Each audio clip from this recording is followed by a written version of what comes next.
knowledge with each other. And here, it's very nice to have all the students here, whether they are CS students or they are chemical engineering students. I also welcome warmly our guests from the foreign universities as well as the Malaysian universities. Thank you everyone for joining so far and your so far participation. So let me share my slides and then we'll start talking about the things that we are supposed to talk today. So this is the title. This is for supply chains, and today we talk what digital technology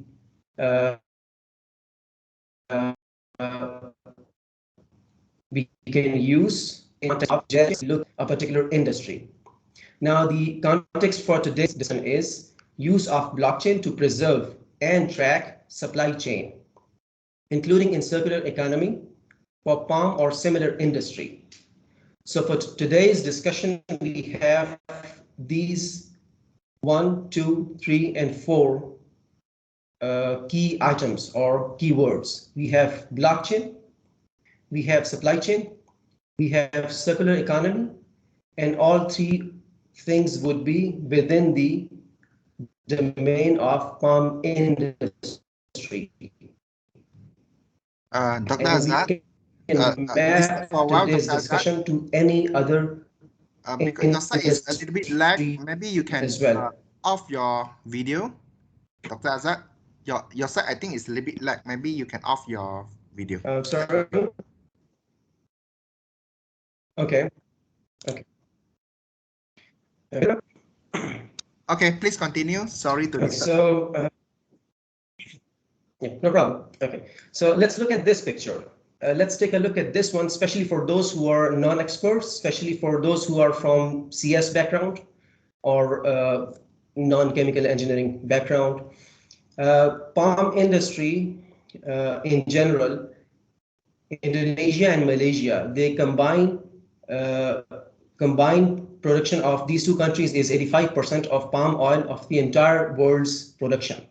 This is huge. This tells that only these two countries are producing more than 2/3 of the palm oil.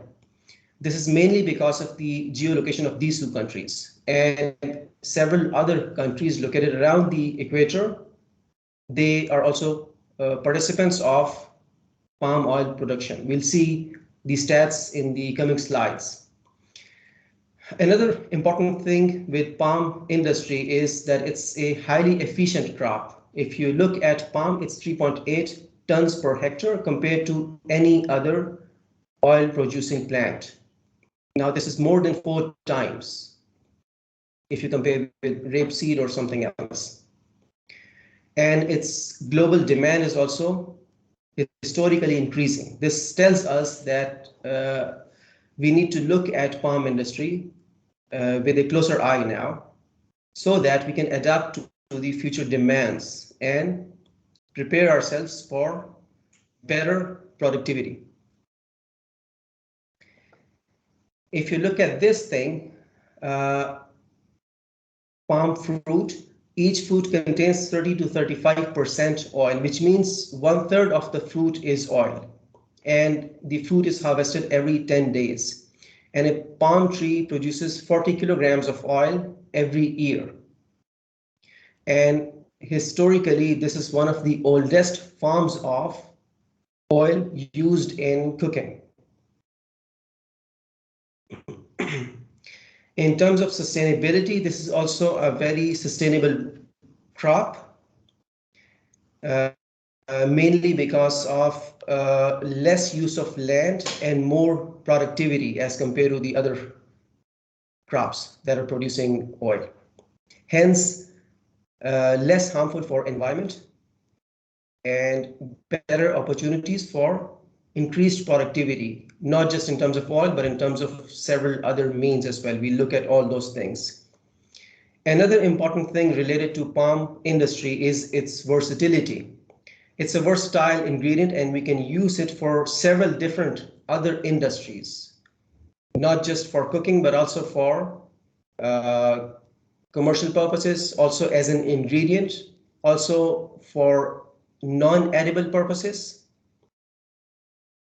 Another good thing about palm industry or palm oil is that the oil itself is quite balanced. It's 50% saturated fat and 50% unsaturated fat, which we need in our diet, which means that if we look at the palm industry in general, we'll have several different domains and several different use cases of this one plant. Hence, it is really important to keep track of every single thing related to palm tree, palm oil, palm fruit, so that we can keep track of everything that is associated with palm itself. Let us look at the problem now. Okay, now we have several different stakeholders. We have several different stages and stations involved in the entire palm processing. Now, this is true for any other supply chain as well, but versatility of its use. Hence, we need to keep track of every single thing. Now, the first thing is we have a planter who has planted palm and they're producing the palm fruit, the bunches.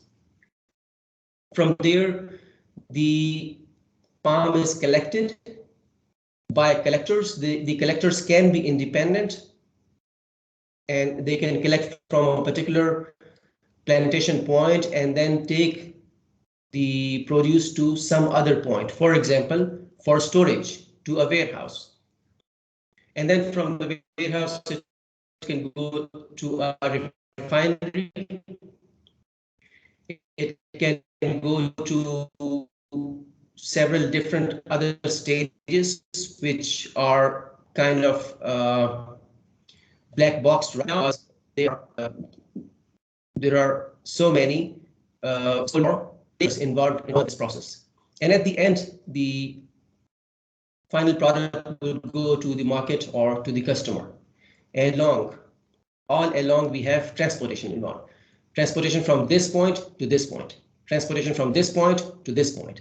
Who is transporting? Is this a particular single transporter, or do we have different types of transporters? And what kind of vehicles they have? And how do we load and unload? All these things matter a lot in the case of palm oil or palm production or the overall palm industry, which means that we need to keep track of every single step, every single stage. And we need to make sure that the entire supply chain, which may involve many other factors or players, should be traceable. Tracing the supply chain and the stages is important. And we look at everything one by one, but so far it is kind of understandable that if we look at the previous picture, this one, that we have different use cases, edible and non-edible. We have this part as well. So how do we make sure that the quality is intact? How do we make sure that we are using 4 kg on air? And how do we make sure that we are not taking any unnecessary time in processing the plant? And 1/3 of the fruit is definitely oil. So to make these things sure, we need to trace the entire supply chain and the stages. How many stages? And then we need to preserve the information. That's the second challenge. Okay, tracing is okay. We have got this thing. Now we need to trace everything. Fine, yeah. If we do not trace these things, then it will be difficult for us to maintain the quality or to make sure that we know what we are doing.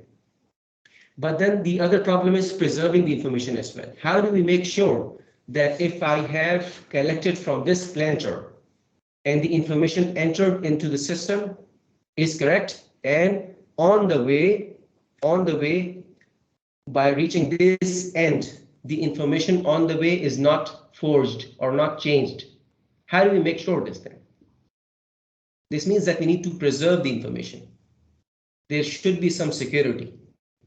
We know that cryptography is a common way to secure information, but is that enough? Can we make sure that just securing plain information in an independent form is enough? And on the way, the information is still not forged or not changed, because whoever is securing the information might be able to change the information and make it secure again. Hence, the information inside is changed, but we see it as a secure information. So we need to make this thing sure as well. And then there is third thing. The third thing is backtracking the information. I want to go back and I want to see that, okay, on the market, I have this oil from company XYZ, and I can track or trace the entire supply chain now through, let's say, the barcode or whatever. But I want to go back to the warehouse because there is some problem. The oil was sitting there for 10 days, or the fruit was sitting there for 10 days. And there has been some change because of, let's say, weather or something else. I want to go back and make some changes in the data, update something, and maybe change the prices now based on whatever the new updates are. So I should be able to backtrack, make the changes, and then make sure that everyone is on board. Hey, look, I made some changes here. Are you okay with that? Do you agree with me? I'm not doing this on my own. So I'm still preserving the information. I'm not forging anything. I'm telling you everything openly, okay? Is that fine? So these three things are important. And this third thing would play a great role if we are to talk about circular economy.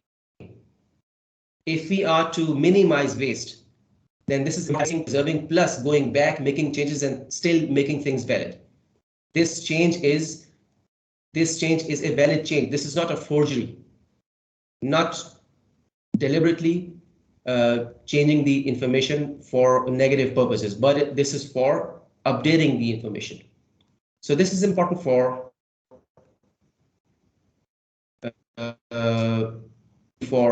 circular economy. Now this is our problem statement. Let us see, especially for those who are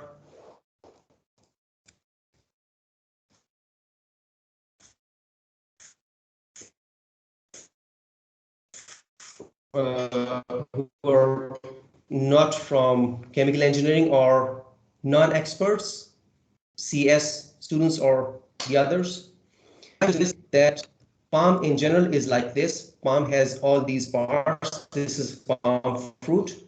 You have endosperm, you have endocarp, you have mesocarp, you have exocarp. In the early stages of fruit formation, the oil in this palm fruit is very low. Now, are we in the early stages or not? How do we make this thing sure? What is early stage? Is this day 1, day 10, or day 15? This depends on the tree, the type of the palm tree, how much sunlight and water that plant is getting, what kind of land the plant is planted in, and many other factors, environmental factors, many other things. How distant that plant is, how much time is it gonna take from this plant or this plantation station or this forest or garden to the collection stage. Based on all these things, we need to make sure that we know what exactly early stage is. Hence, we need to keep track of these stages. From below 50%, 20%, 30%, 20%. Do we need to keep track of all these things? Maybe we don't need maximum oil capacity. Maybe we are looking for some industrial use cases. Maybe we are looking for some animal animal feed more than oil production right now. So maybe a little bit of oil production and more of animal feed is important to us right now. We have produced a lot of oil now. We are in that stage, for example, which means that we need to keep track of these stages in a digital way, in a more automatic way. Again, maturity is kind of a generic term. What is approaches maturity? Maturity means 10 days or 20 days or what? And what if it's 1 day before maturity? What if it's 2 days, 5 days before maturity? We need to keep track of all those days, all those times, just like these stages. Now, fresh, ripe, but unbruised fruit will have free fatty acid up to 0.3%, usually less than this. Now, this is quite low. We need more fatty acids than this one. And this is fresh. This is unbruised. Usually, we want unbruised fruit. Usually, we want fresh and ripe fruit. But in the case of palm industry, it's completely different. In the case of ripe fruit, exocarp becomes soft. This part becomes soft. And it is easily attacked by lipolytic enzymes. Once that is done, there is release of oil, and hence free fatty acids increases and eventually reaches to 60% in an hour. If I'm not digitally tracking my palm trees and my palm fruit, then within 1 hour, from 0.3% to 60% is quite huge. What about after 30 minutes? Is it 30% or what? What is the speed? This means that I need sensors to automatically sense these things, and those sensors should be linked with a digital system. For example, a computerized system that would be running an algorithm, let's say artificial intelligence based, a simple AI based algorithm, and the algorithm would notify me, hey, look, you are located at this place and you have to call the collector or you have to reach out to the collector. It will take this much time to reach the warehouse or reach the XYZ industry. And within 1 hour, you'll have 60% of oil. If you take unnecessary time, then you'll be losing the quality. You'll be losing the content that you need. This means that I need some digitization, I need some automation, but at the same time, I need to keep track of every information in a secure way. I need to make sure that the early stage was at time this, timestamp this, date this, and the free fatty acids started releasing at time this. No one should be able to change that thing. Again, going back to this tracing and preserving thing, maybe at some stage backtracking if needed. All these things are so important now. And I hope the non-expert students, especially the CS students, are getting the point now. They're getting the idea that yes, in the case of palm industry, there are so many complicated things and we need to keep track of all these things through computer science, genetic computer science.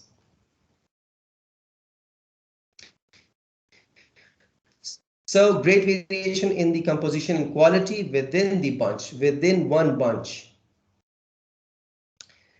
There is one takeaway. Bruising has a critical role. Okay, stages, one thing. Approaching maturity is another. Bruising is another thing. Let's look at bruising. Other than any natural kind of bruising, there are other different types as well. For example, normally, when the harvesting is done, palm bunch is cut and allowed to fall by gravity. And on average, one bunch weighs 25 kilograms, which means that when this bunch falls by gravity, it gets bruises Some part of the fruit will get bruises, the other won't get bruises. Again, we need some sense. We need to make sure what kind of fruit is going to produce what kind of and what quality and quantity of oil. And after the oil, what am I gonna do with the rest of the fruit? The exocarp, the kernel, the rest things can still use for purposes.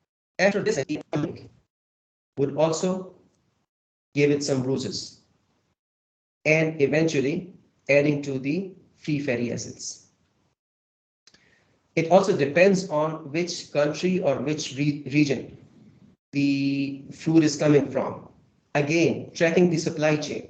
In Africa, most bunches are carried through baskets, and they are carried on the head, and then they are dumped on the ground, or they're dumped in the cart, whatever it is. So if you look at all these things, maybe the fruit quality is good, but the way it is transported is not that good, or maybe it is good. We don't know. But we need to keep track of every single thing, every single stage. Now, generally speaking, we have two different domains in case of palm processing. This yellow one, this blue one.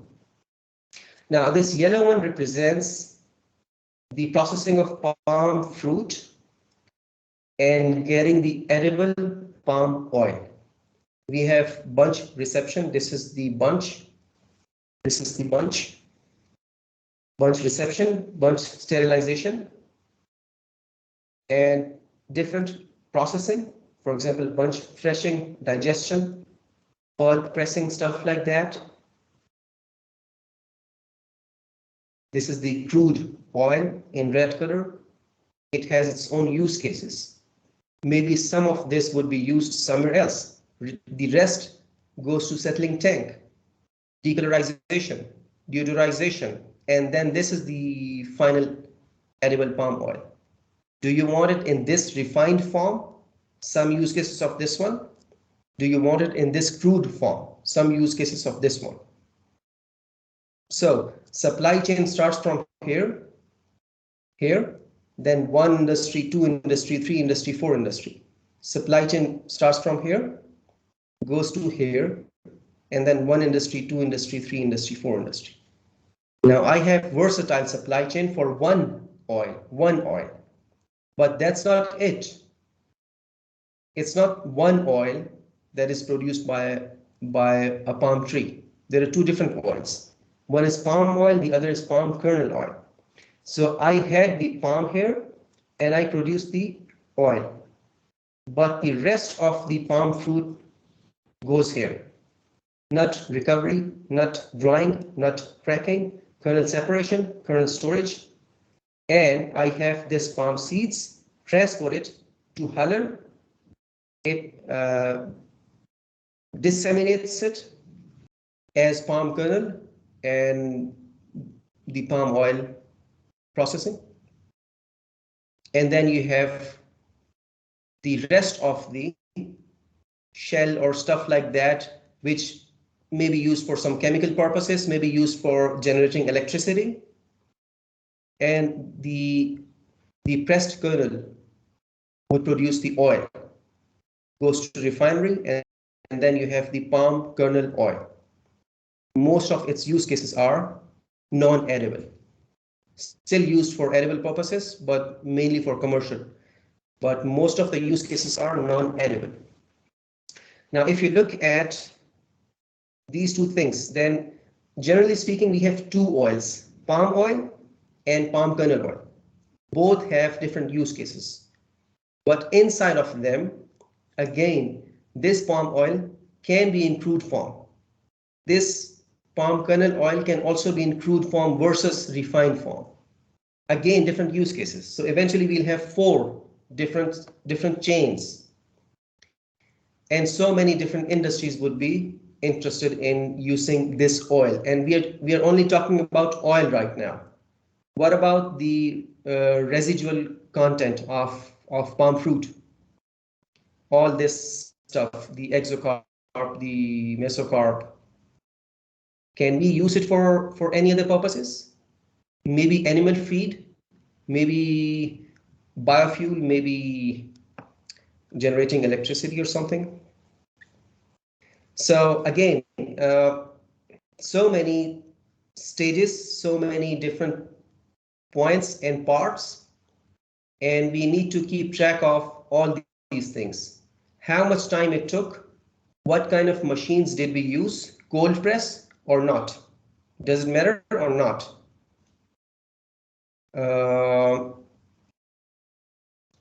And how much time it took to perform a particular activity. For example, this thing, for example, decolorization.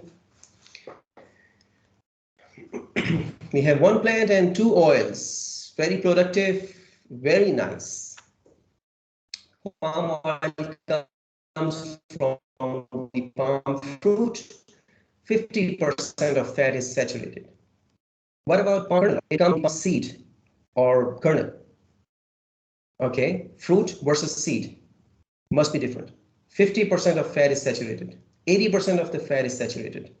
Now, if 80% of the fat is saturated, this means that most of the times this oil would be stable in a non-liquid form. Maybe. Does that mean that the shelf life is more than this one? Does that mean that this is more harmful for health? Contains fair amount of heart healthy carotenoids,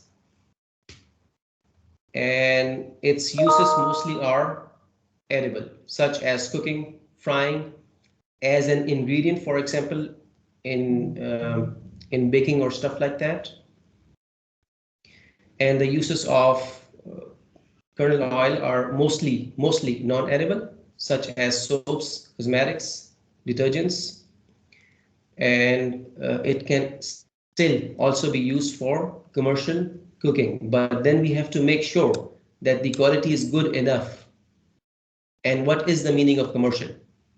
What is the criteria for that to qualify for this, and hence use kernel oil rather than palm oil? It would be cheaper, but is it good for health or not? Again, go back and keep track of everything.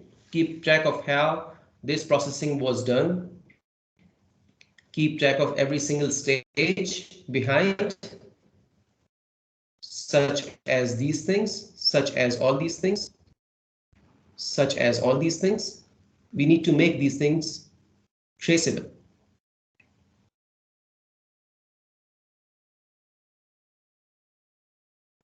Now we know this thing. We have versatile supply chains for both of these oils, and again, crude form versus refined form. So eventually we'll have 4 different versions of the same oil producing tree, and then we'll have different types of industries or user bases to use the product. And again, we are only talking about oil right now. There are so many other things that we can do with palm tree. I think we are motivated enough now. We have enough reasons to do all those things that we have seen: tracing and preserving information, securing everything and all that stuff. How do we make sure that the quality is intact? What entities are involved? And at what stage of the entire chain of processes? What is the shelf life and overall longevity? Expiration, contamination on the way, how it was transported, for how long it was sitting in the warehouse, what kind of machines were used for any particular processing. Was it cold pressed or not, if it matters at all. Traceability would also be important to control pricing. Now, even during COVID, we have seen that in different countries, there has been issue related to related to fulfilling the demands of a particular market, including in a particular part of a city, not just a country, but also in a particular part of a city. In the past 1.5 years or so, we have seen this thing that in different countries, because of the challenges associated with COVID-19, it was difficult for several markets to fulfill the demands of their users, and eventually they would increase the prices. Some of those price hikes were legitimate. The others were just, opportunistic, which means that we need to control pricing as well. And we can do that if we are tracing the entire supply chain. This product was brought to the market from this supply chain, this entire series of events. And the maximum price of this product should not be beyond XYZ currency, whatever it is. And if anyone tries to change that, we can track it. We need to track this thing, right? Traceability will allow us to determine whether we want to import from a particular country or region or not. That again deals with the quality. Are we sure that the quality of oil in general, quality of kernel oil is a different thing. Quality of the mass, for example, the residual stuff, just the exocarb, other than oil, anything. Maybe I need that for fertilization or whatever reasons, producing energy. I need to make sure the entire supply chain, which region or country it's coming from. Other than these things, the reason is also associated with COVID-19. Restrictions on some country, maybe some disease over there. We've also heard black fungus in the recent times, especially during COVID-19. So on the right side, you can see the list of top palm oil producers.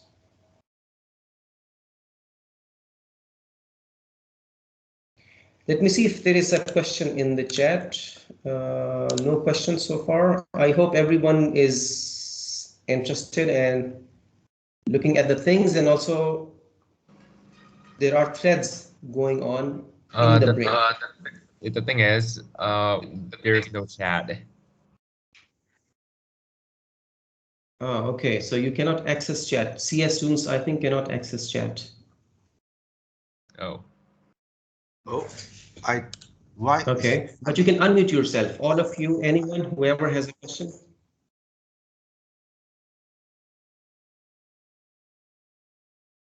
Okay, continue that. Sorry, Okay. I didn't know that CS student cannot, because we all from the same university. I thought it's very flexible. Never mind. I will think about this. Maybe. Okay. Anyway, now we use talking, yeah, for the questions. Yeah, feel free to unmute yourself. No problem. Anyone. Okay, feel free to unmute yourself. You can ask questions or raise any concern. I'll go to the next one now. Okay, now I think we have a lot of information now. We have a lot of information, and we need to think about a few things now. Whenever we go to any shop, any department store or any superstore anywhere, and we buy anything whatsoever, whether it's fresh produce or a packed item, have you ever wondered the ingredients? Have you ever looked at the ingredients before buying that stuff? And have you ever looked at the origin of that stuff? Coming from which country? Is it important for you or not? Or you never bothered this thing? If you never bothered this thing, why never bothered this thing? Why this thing was never an issue to you? And if you have ever looked at the ingredients or the origin of that product, was there anything in your mind that you were specifically looking for, or was it just health or something else? Reliability. Okay, I know this company, this is a well-known company, and I know this country as well. This country is quite reliable. I can trust made in XYZ country products more than anything else.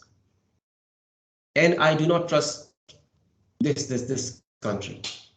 If you do not trust, what is the reason? Do you look at these things or not? Do you have any questions that have been unanswered so far? And how do you think we can resolve the issues that you have in your mind, plus the unanswered questions that we can try to answer, whether you are from CS or any other background?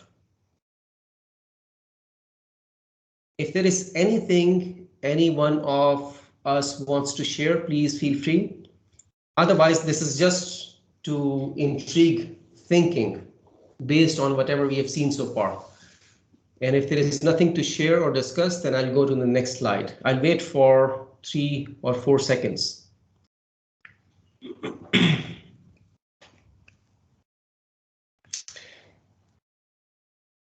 And there is one important thing that I would like to highlight, that it happens a lot that something, a product made in a particular country, you see that this is made in this country, but the raw material or the ingredients are not indigenous. They are actually not from that country. And if this is the case, do you think that it should raise concerns? I should be worried about the ingredients coming to that country. Okay, this country is claiming that I have made this product. And many companies actually explicitly mention this thing, that made in this country through imported ingredients. Imported from which country? Maybe 10 different countries, I don't know. How do I make sure that this is reliable? I mean, I might have several concerns. I might have concerns related to quality. I might have concerns related to religious or societal reasons. Maybe I'm looking for vegetarian food. Maybe I'm looking for something that does not involve any harm to any animals. Maybe halal food or something else. I don't know. There can be tens of different things. And again, I want to make sure that the ingredients coming from another country, a foreign country, or maybe 2 different countries, 10 different countries, they have been, the entire processing or the supply chain has been humane. I don't want to name any company right now, but there have been many cases in the past that well-known top-notch companies have controversy in terms of paying low wages to their human resource while selling the items at a very high rate. So we need to look at these things. Just think about, let's say, chocolate. If you think about chocolate, then the most productive countries producing chocolate are actually not known for making the final product. The final product is, let's say, made by, Belgium is famous for chocolate, but Belgium doesn't produce chocolate. Who is producing the chocolate? Why are they not involved in making the final product or stuff like that? So there are so many other things. Let's hope that we have those other things as well in our minds, and we look at those things while designing a solution for our today's discussion or a problem related to this stuff.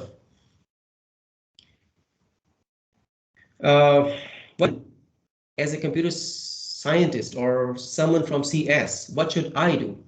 The solution in my mind is digitization. That's the simplest thing. One word, digitization. But what kind of digitization? The first thing I need is sensor technology. I need sensors on the trees, within my plantation area, my palm forest, sensors for the environment, sensors for the soil, sensors for the water level plus water quality, sensor for sunlight, exposure to sunlight, how many hours, and the intensity of sunlight, sensor for humidity, sensor for the ripeness or the stage of the fruit, sensor for free fatty acid production, sensor for bruises. Maybe I need a drone as well for occasional monitoring. Drone plus sensors, different types of sensors. I would also need maybe virtual technology, virtual sensor technology to minimize, to cut down my cost instead of installing physical sensors for every single reason. I might have some physical sensors and some virtual sensors. I'll combine them and I'll create an algorithm, more than one algorithms actually. The algorithm would automate the process of taking the data and informing me on my smartphone or on my computer or wherever about any event that is important to me. People from chemical engineering would tell me that, okay, when the fruit reaches this threshold, please generate an alert and take this action. And I'll program that thing. So there would be a little bit of artificial intelligence, AI in this, little bit of smartness. But then all along so far, we've been talking about traceability, preserving information, and all that stuff. So where is that stuff? Yeah, that stuff is through blockchain. This is where blockchain comes into play. We have sensor technology, we have some smartness, AI, we have blockchain. These three major things. Our focus is blockchain right now. We're not talking about AI or stuff like that. So let's look at blockchain now. What is blockchain? It's a distributed ledger. So it's kind of a register where the information is kept. And then this register or this ledger is distributed. If this is distributed, this means that there are multiple entities involved in blockchain. Okay, I have a register and I'm writing down the information on that register, just like I do on my notebook. This is a digital notebook. Once I've done that, for example, I've filled in one page, then I'll float that one page among the participants. I'll distribute the information. Hey, look, this is my new information. Can you verify this thing?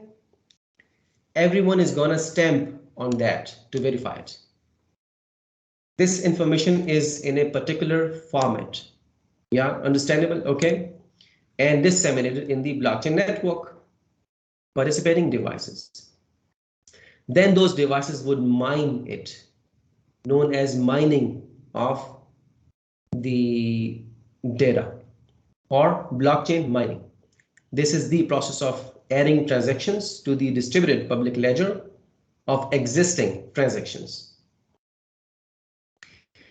First of all, I get a transaction request. Hey, planter number 1, planter ID this thing, location this thing, Sarawak, this latitude, longitude, this many hectares. They have these many plants, and bunch number this has this new information. They have got bruises, they have got free fatty acids. This is the percentage of oil production, etc. Date this thing, time this thing.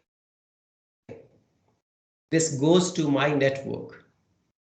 What is my network? All participating devices. What are the participating devices? They are the stakeholders. including your collector, your warehouse, your market, whoever is interested in your plant, in your production. They all would be your stakeholders. Hence, they all could be the participating peer-to-peer network nodes. They'll all verify this thing. They can be 10 nodes, they can be 10,000 nodes. This depends on how many steps you have, how many different supply chains you have, how many interested people you have. You can also involve government. If government is endorsing this thing, you can also involve government related entities as well, so that they can oversee the entire process and make sure that the quality is intact and according to the government regulations. Hence, there would be some government entities here as well. Then they would validate the new information, this new transaction request. After validation, yeah, okay, I'm okay with this thing. I agree with you. Okay, this is fine. Looks fine to me according to my records. And eventually, this new information would be added. This blue one would be added to the existing transactions.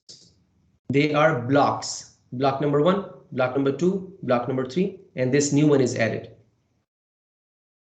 Now the transaction is complete. This is how blockchain in general would work. This is a generic thing, would work in the similar way for palm industry, would work in the similar way for any other industry, would work in the similar way for smart contracts. For example, selling my vehicle to another one, that person is selling my vehicle, that vehicle to someone else. Who was the original owner 10 years back? Who has been driving this vehicle in the past 10 years or 20 years? I need this information. I need to make sure. Okay. And again, this would be important for digital currency, cryptocurrency, to make sure that there is no money laundering or to make sure that there are valid transactions. If we are moving towards digital currency, then we need this kind of activity. And actually, blockchain was initially introduced in 2008 for digital currencies, known as cryptocurrency. The first one was Bitcoin, and it's still booming. But later on, scientists realized that this technology of blockchain can be used for many other purposes as well. Wherever we have tracing, wherever we have the importance of preserving information and stuff like that. Let us go into a bit more details of blockchain. Okay, if I am going to develop blockchain for palm industry or whatever, then I should be aware of the key parts of blockchain. The first thing is transaction. I've just seen that. Okay, transaction. What is that? Any new information with new hash. This is my transaction. One page of my notebook, one digital page, but there is a particular in a certain format. The information is in a certain format. We'll see that. Okay. What is the other thing other than transaction? Blockchain network. Okay, so just producing a transaction, just producing new information is not enough. I need a network as well, participating nodes. What kind of entities are my stakeholders? Blockchain in palm industry. Let's find out the stakeholders. Maybe go back. Let me go back. These are my stakeholders. These are my stakeholders. And on the way, actually, these could be my stakeholders as well.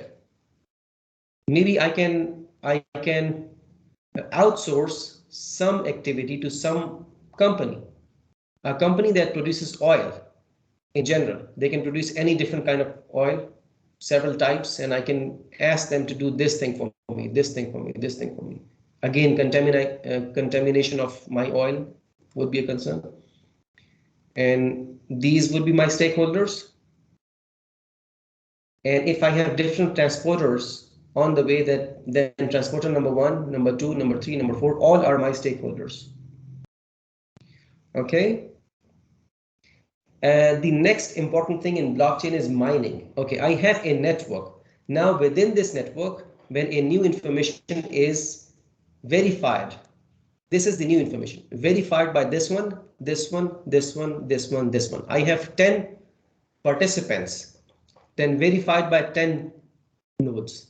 I have 10,000 participants, then verified by 10,000 participants. Now it consumes a lot of energy, it consumes time. So there is a trade-off, but the trade-off is at what cost? That's a different factor that we need to look into. Eventually, if the information is verified, then it would be updated. My blockchain is now updated. It had, let's say, 1, 2, 3, 4, and 5 blocks. Now it has 6 blocks. These 4 things, especially CS students, they should be looking at these things, that if they are to develop blockchain for palm industry, then these 4 things are the main things that they need to look into. Okay, now I can see that new information plus its verification plus adding to the chain, it gives me an idea that I can track everything. I can go back and track. So the traceability part is done now. I'm happy with that. What about preserving the data? What about the security of the data? How do we make sure that the blockchain data, no one comes in and changes this block? No one comes in and changes this block. How do I make sure this thing? 2 main factors, hashing and mining, make blockchain secure. Hashing. When we are creating a new information, we also add a hash, a security key to that information, a security key. Now, the more complicated this security key is, the better the hashing would be. And it would be difficult for anyone to change the hash. But it is still possible. If someone gets aware of how I am doing hashing for my palm industry, palm supply chain, then they can also do hashing as well. And there is a possibility, it's still not guaranteed, but there is a possibility that they can create the same hash of any block that I have and just replace the block with their information. Can they do that or not? Yes, they can. Then what's the solution?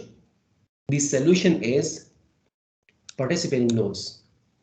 Whenever that information would be sent to the participating nodes, they would automatically check that, hey, this is not the hash. I have a different hash with me. This block does not belong to us. Kick out. Okay, this is how the mining comes into play. It still doesn't mean that it is not possible to forge blockchain. It is still possible, but the thing is that the probability is quite low now. The probability is quite low, and the more participants you have, the less chances are to change any data or to forge anything. Let us see how a plain blockchain would be. We have seen it in this shape. New information as a ledger. Okay, now this is a typical generic block, one block. This is block number 2, this is block number 3. I have the block number, I have the current block hash. Okay, this is my current block, and I should have a hash for this block. Hash is a key generated by an algorithm in computer. I should have a previous block hash as well to connect this one to the previous one, so that there is a chaining of blocks. All blocks gets connected. We need to chain those blocks to make it a blockchain. We can have a timestamp at this time, this second, this millisecond, this block was created. And we can have as much information as we need. Information row 1, row 2, row 3, row 4, whatever. But these things are the generic things any block would have. You can have many other things as well if you want. The more things you add, the more complicated your block would be. This could be a good thing, this could be a bad thing. Depends on the use case, depends on the scenario. This is my next block. Now this next block will have the previous block hash, which makes it connected to this one. The current block hash of this block would become the previous block hash of this one, and so on. So I can look at the block number, and I can also look at the previous block hash to connect one block to the others.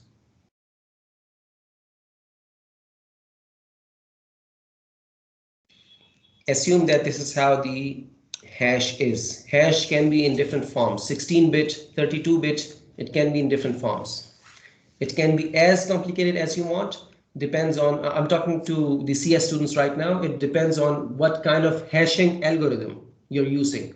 Okay, it depends on that. You have built-in hashing algorithms, but you can use two different algorithms. You can add complexity on top of an existing algorithm. This depends on you, okay?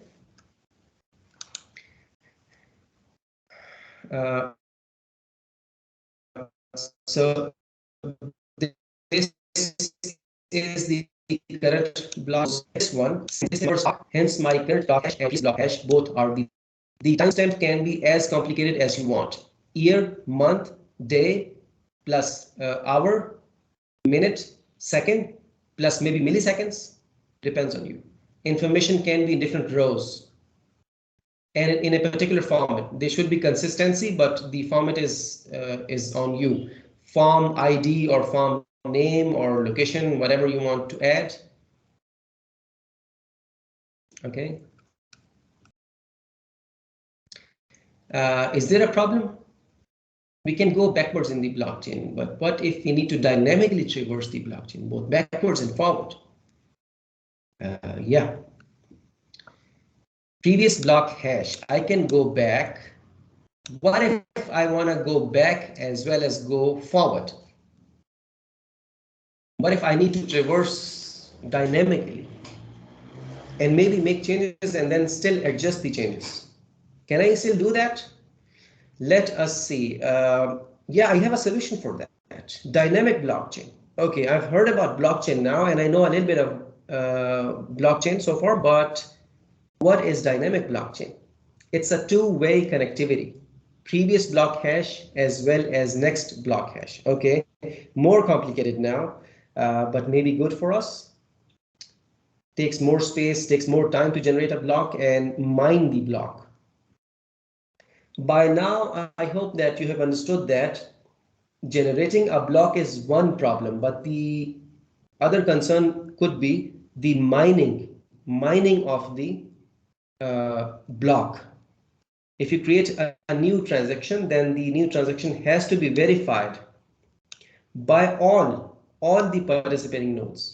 If they are 10,000, then this entire block would be verified by those 10,000 participating nodes. It's a computer operation. It's definitely not slow, but again, it depends on what kind of information you have and how many nodes you have. That's why we have independent miners as well. We have independent mining racks, and those racks were actually consuming a lot of energy because they were getting paid for that. So they were doing this job for many different types of blockchains. Hence, they were consuming a lot of energy. And recently, I think China has banned mining because of this particular reason. But obviously, we're not doing that. We're just doing it for one particular purpose. We're not doing it for half of the world.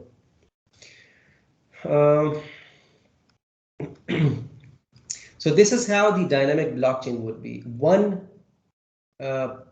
One piece of information is added here, which is the next block hash, rather than having just the previous one.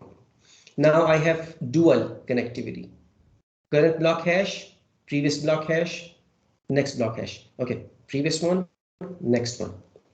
This is the next one, which is actually the current block hash of this block. And this is my previous one, which is the current block hash of the previous one. Okay. In the same way, the next one would be connected and the next one. Let's look at this example now. This is my first block, hence my current block hash and my previous block hash would be the same. And in the beginning, when I have only one block, the next block hash would be empty, blank, nothing here. So in my blockchain, I have just one block. Practically, there is no chain. As soon as new information arrives with new hash verified by participating nodes, I have to update it. When I update it, I'll make it part of my blockchain. So as soon as block number 2 is created, I'll have the current block hash of that one, and automatically it gets populated here. And as soon as this one goes here, then there becomes a connectivity of these two blocks. Now this one is connected to this one. Okay. The previous block hash is this one.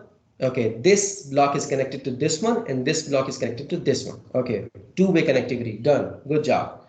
No third block exists right now, hence this is empty. As soon as the third one exists, its current block hash becomes part of this thing and hence the connectivity. Pretty good. Okay, that's really nice. Two-way connectivity. I can go back, I can go forward, I can traverse, I can search. Searching has become much easier now. But does that mean that modification, updating, deleting anything is also possible? Yes or no? Let's see. Let me remove this block. Okay. I had some information sitting in my system that warehouse number this, the produce coming from a particular farm, the farm has now requested to remove their produce. Hey, I don't want to sell my item. I have realized that my item is not good, or I realized that I am getting a higher price from another warehouse. So I'm going to take my my batch of fruit or oil, whatever it is, back from you.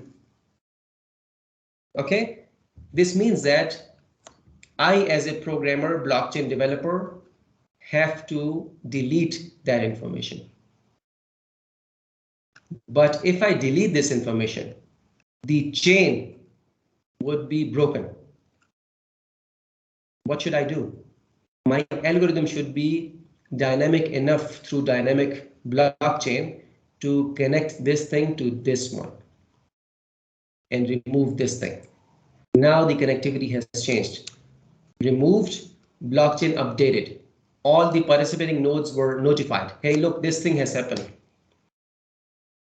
If they agree, if they understand this point, then the new blockchain would be updated. Okay. In the same way, you can modify something. But whenever you add a new information, the blockchain algorithm is wise enough that it automatically, whenever the algorithm is run, it generates a new hash. This means that automatically this modification would make this block disconnect to the existing blockchain. And if this information is legitimate and you want to show that, look, this is important information, I still want to be part of your blockchain, then you have to verify it from the rest of the participants. Once that is done, then all of the participants with all of the entire blockchain, let's say the blockchain has 50 blocks, then all 50 blocks would be updated. Okay.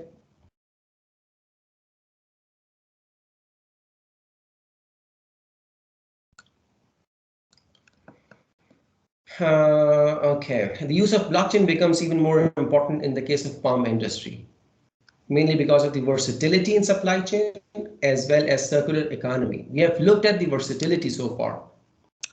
What about circular economy? Let's see. It is also known as circularity, and the main theme of circular economy is to minimize waste, is to make sure that we use and reuse the product as much as possible. We have palm, we have different types of oils, we have edible uses, we have non-edible uses. Eventually, we have some animal feed or something that we can still use. Some other part would go for biofuel, generating electricity. The rest of it would go as a fertilizer, so on and so forth. This is opposite to linear economy, where you have resources and you turn them into products, and eventually those products are wasted. For example, the electronics industry, eventually the product is wasted because you have a new technology, you're not going to use the previous one. Maybe you'll use some components, but the rest of it would be wasted. In the case of palm, the best thing, or one of the better things about palm, is that it's a very good candidate for circularity or circular economy. So far, we've been quite impressed with palm, but I think this is the best thing about palm. Let's see how. This is my palm tree. The tree itself can be used for furnitures and stuff like that. We have the palm kernel. This would be used for many different industries. Liquefied smoke for natural food preservation. We have biomass, we have biofuel. Are we wasting anything so far? No. What about the bunch? The bunch can be used for biodegradable paper. That's really nice. Biocomposite helmet. Oh, that's super awesome. Bioplastic food packaging, even better. What about the oil itself? We have the oil as well, and we have so many things. Organic fertilizer and soil moisturizer. That's really awesome. 51% is used to make biodiesel for cars and trucks. 39% is used for food, animal feed, and products like cosmetics. In turn, 10% goes for heating and electricity. 39% plus 10 is 49%, plus 51% is 100%. Super palm, we love you.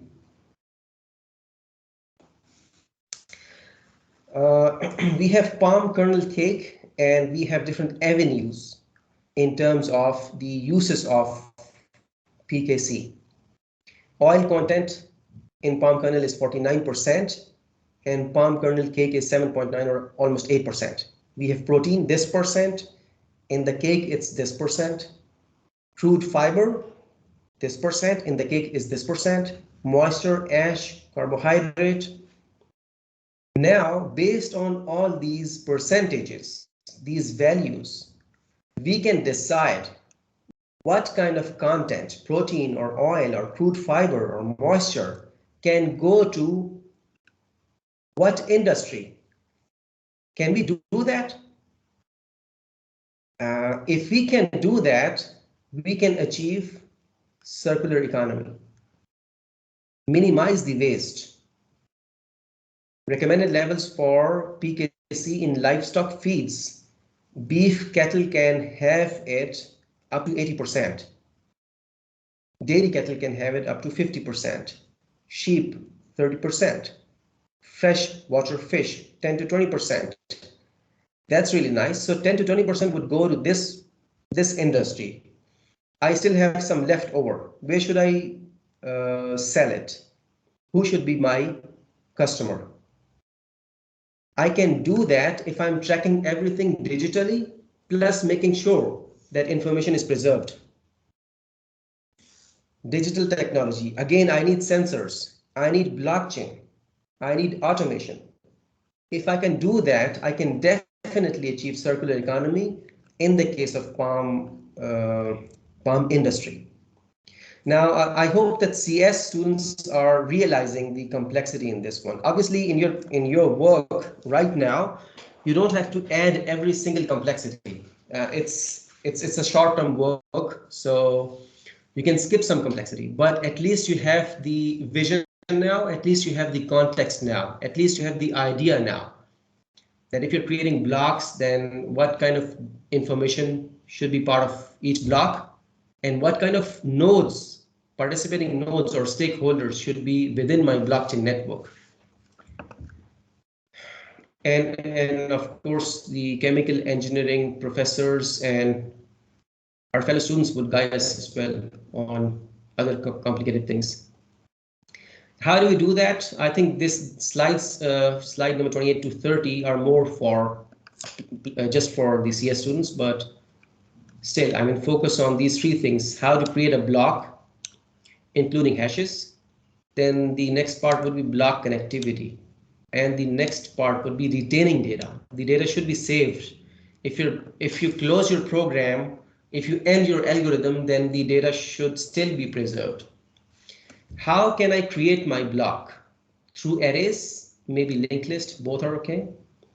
And then, okay, that's creation, that's fine. And also hash can be created through hash function, that's fine. I can use one of the best functions, that's okay. I can use the API, the library, no problem. What about connectivity? I can do that using pointers or vectors. Personally speaking, vectors are more efficient, better option, okay? And permanently saving the block, the best option is database, because you'll have so many different files and difficult to manage those files if you're just creating files. Tools, again, it depends on you, whatever you want to use: Python, JavaScript, anything else, MongoDB for database. We also have to look at some challenges. I'm just skipping these things now because I think it's been 1 hour and 20 minutes, I guess. Scalability could be an issue. The length of each block plus the size of the blockchain plus the size of the participating network. 3 things, okay? And then mining might consume some energy. Hence, sometimes it's inefficient, but it's not a problem. I mean, it's not an immediate problem right now. Any questions? Okay, any questions? I think first of all, Dr. Azad present a very good presentations. As a chemical engineers, I cannot imagine that non-chemical engineer can really present a very good overview on the supply chain of the palm industries and so on. Yeah, Dr. Azad, I believe you spent a lot of time to prepare this slide. Thank you very much. I think you impressed everyone. Thank you so much. Yeah, I think you impressed everyone here. Okay. Thank you so much. Thank you so much. Dr. Azad also briefly tell us actually how to run the hands-on, how to do the blockchain and so on. For example, blockchain creation, blockchain connectivities and so on. Of course, with some examples, those hash and so on, that really eyes-opening. Dr. Azad, I tell you, before that, I try myself to read blockchain, and many times I fell asleep. And I think today your slide, your presentation is a very good start to everyone that without this background. I listened to you just 1 hour plus, much better than I read the book or internet thing that make me fall asleep for a few times. Thank you very much. Really, thank you very much. Thank you so much for the invitation. Thank you so much. You're welcome.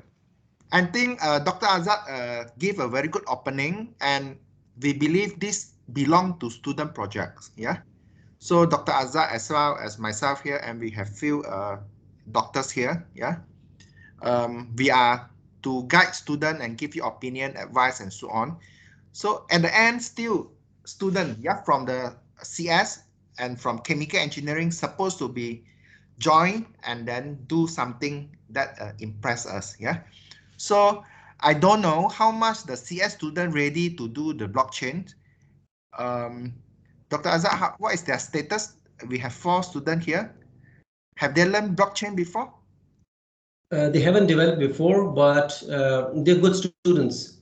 And I think especially this presentation would give them some more hints. And I have mentioned the techniques as well inside of the language. For example, the vectors or pointers. Now they've got the idea, and already they're good students. I know that they can do this thing. Wow. It won't be an issue. Those is totally new to me, like pointers, vectors, database, linked list. Of course, those are not our expertise. So anyway, I think from chemical engineering side, our role is to create a solid case study. Yeah, our role here is to create a very solid case study. For your information, actually, the case study that we discuss is even bigger than what Dr. Azad discussed. Yeah, I believe Dr. Azad is non-chemical engineering. Of course, as a chemical engineering, we should propose a bigger case study. I think that will be more challenging. Yeah, that will be more challenging to a CS student. But anyway, we from the chemical engineering side should give you whatever you need to run the blockchain. So I think electrons, students should know each other electrons, because I believe students have to talk to each other. When I do this, what do I need from you? And when I do this case study, what can I expect you to do something for me, something like that, yeah? Because I believe as a student, CS, they haven't talked to non-CS student. And I think chemical engineering also got no experience to talk to the CS student. Yeah, I have this experience because I got 2 PhD, one in chemical engineering, one in IT. So I know sometimes talk to computer science student is not easy. Not easy. Dr. Azad maybe not agree, because we spend few years study the language, the way of expression totally different. For my experience, when we talk to the computer science students, okay, sometimes we as an engineer, even though we are already technical, but when we describe to the computer science student, they cannot understand things, because we just describe very general. When we talk to the computer science people, they want all information can be translated to equations, because they are solving the equations. They are computer science people, so they need a very strong logic. So I will advise, from my point of view, CS student, you have to take this project as an opportunity, because when you go out, when you finish your study, when you go out, all people work with you is not CS background. So they don't know what do you want. So CS student, you must learn how to ask questions so that you will get the information that you need to run your project. Okay, same thing also for those, we call it client. Client mean the one that who give you problem statement. We also have to be patient that sometimes we not think as logic as the computer science people. So sometimes how to make them understand our problem statement actually is a training, so that we will understand our problem statement even more after we explain to the computer science student. Okay, I think this will be a very good exercise for both parties. Yeah, one is learn how to learn, how to ask. I think another side is learn how to answer. I think that will be a very good and interesting learning process. Sorry, I take you too long time. Sorry. We back to the just now. Any question from the floor? Sorry. You can ask directly, student, if you have question to Dr. Azam. If you have any question to Dr. Azam. For blockchain, is it when editing a block or deleting or inserting a block, is it done from an admin user, an authorized user? Or is it like a bunch of authorized users like supplier and so on? So the difference between blockchain or any other form of information keeping is that in the case of blockchain, there is no central entity. So there is no authorized user. All are at the same level, all are distributed, all are participating nodes. So whoever wants to change the information can change the information, but the thing is that the change would be verified by all of the participating nodes, which means that if the change is not relevant or if the change is some kind of forgery or the rest of the nodes are not endorsing it, then they're not gonna verify it. And hence the block would be taken out and thrown away from the blockchain. So let's say we have an entire supply chain, and of course, just as Professor Lam has said, that we need help from them. What kind of supply chain, and like he was saying that the overall scope is quite complicated, much more than what I have said things today. We'll seek their help in this regard, that what kind of supply chains you have for this particular reason, for that particular reason, for this product, this part of product, and who are the participating nodes. Whoever wants to change the block, they can change, but then there would be a verification. So there is no authorized entity, no central entity, all distributed. Yeah, because I had a question in mind is, let's say if someone inserted a block with the wrong information from the beginning and then wanted to edit that block later on, how would the others know if it's at that point, would it be forged or not? If the block is begun with incorrect information, then whoever the next one would be would look at the previous information and of course would endorse it. Only then would become part of the blockchain network. Only that would be the stage when the second block would become part of the network. So if there is a wrong information, if someone is saying that I've done this thing at this time and the data from the sensors does not endorse it, then the second block would not, of course, would not endorse it either. At that point, you would know that there is forgery or there is some wrong information. That's why we have the automation plus the blockchain. We have the sensor technology plus the blockchain, both combined. I see. Okay, thank you. Okay, thank you, Omar. Omar, I believe you are from computer science because your question is very computer science technical. How about others? Please, please take these advantages to ask Dr. Azam. Hi, doctor. So does it mean that the information, when you input it on blockchain, it can be modified? Yes, it can be modified. As we have seen that the simple blockchain would not allow us to modify anything, would not even allow us to delete. We can delete the last one maybe. But in the case of dynamic blockchain, where we have two-way connectivity, you can still modify or delete a block because there is a possibility that at any stage from my starting point till the end point of my supply chain, there is a possibility that at any point I can modify something. But modification doesn't mean that this is wrong. Modification could be updating some information. For example, I want to update the price.